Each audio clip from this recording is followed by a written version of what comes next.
Hi, this is a story about a criminal, a murderer, a sinner who came to Buddha for getting initiated in spiritual path. It was told by Osho and it's a profound story. It happened that one man, a great criminal, murderer, a sinner came to be initiated by Buddha. When he came, he was afraid that people might not allow him entry. The disciples might not allow him to see Buddha. So he came at such a time when there were not too many people, and he did not enter from the main gate. He jumped over a wall. By chance, Buddha was not there.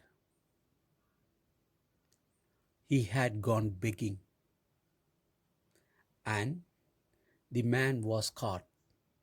He said to the disciples, I have not come to steal or anything. I was just afraid that you wouldn't allow me through the main gate.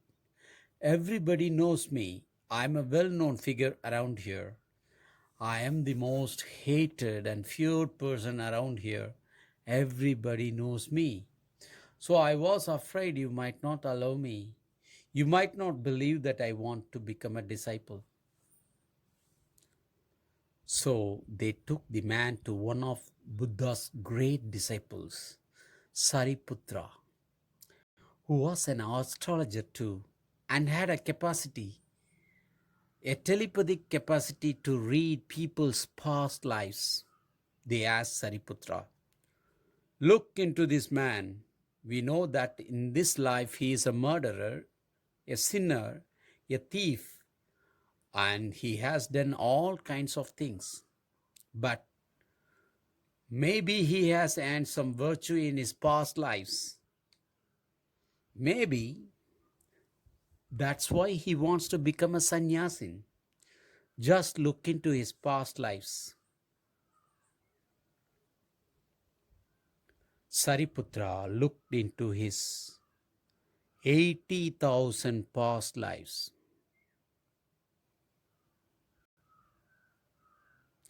And he had always been the same. Even Sariputra started trembling, seeing this man. He's so dangerous.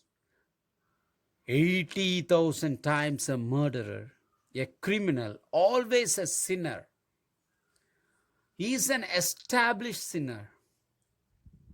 It is impossible. Any change in this man is not possible. Even Buddha cannot do anything. Sariputra said, throw this man out. Take him away immediately. Because even Buddha will be a failure with this man. He is an established sinner. Just as Buddha is an established Buddha, he is an established sinner. 80,000 lives I have seen, and I cannot go beyond that. Enough is enough. So the man was turned out.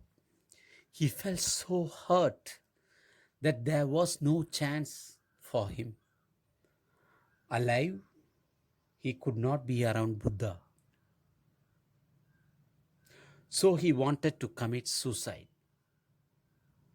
Just around the corner from the main gate, he went to the wall and was going to hit his head against the stone wall to kill himself. And suddenly, Buddha comes back after his begging rounds and sees that man. He stops him and he takes him inside and he initiates him. And the story says that within 7 days, the man became an arhat. Within 7 days, he became an enlightened man. Now, everybody was very puzzled. Sariputra went to Buddha and he said, what is this?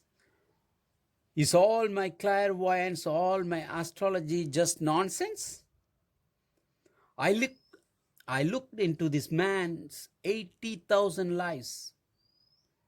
If this man can become enlightened in 7 days, then what is the point of looking into people's past lives? Then it is all absurd. How can such a thing happen? And Buddha said, you looked into his past, but you didn't look into his future. And the past is past. Any moment a person decides to change, he can change. The very decision is decisive. And when a man has lived 80,000 lives of misery, he knows. And he hankers to change. And his intensity of purpose to change is infinite. Hence, in 7 days it can happen. Sariputra, you have not yet become enlightened. You are a good man. You have good lives. You don't feel so burdened with your past. You have a kind of righteousness around yourself. You have been a Brahmin for many lives, a scholar, a respected person. But look at this man. He was burdened in all those 80,000 lives and he wanted to get free. He really wanted to get free. Hence, the miracle. Within 7 days, he is out of the prison. The intensity of his past was driving him. This is one of the basic things to understand in people's transformation. People who feel guilty are easily transformed. People who feel right, good, are very difficult to transform. Thank you for listening.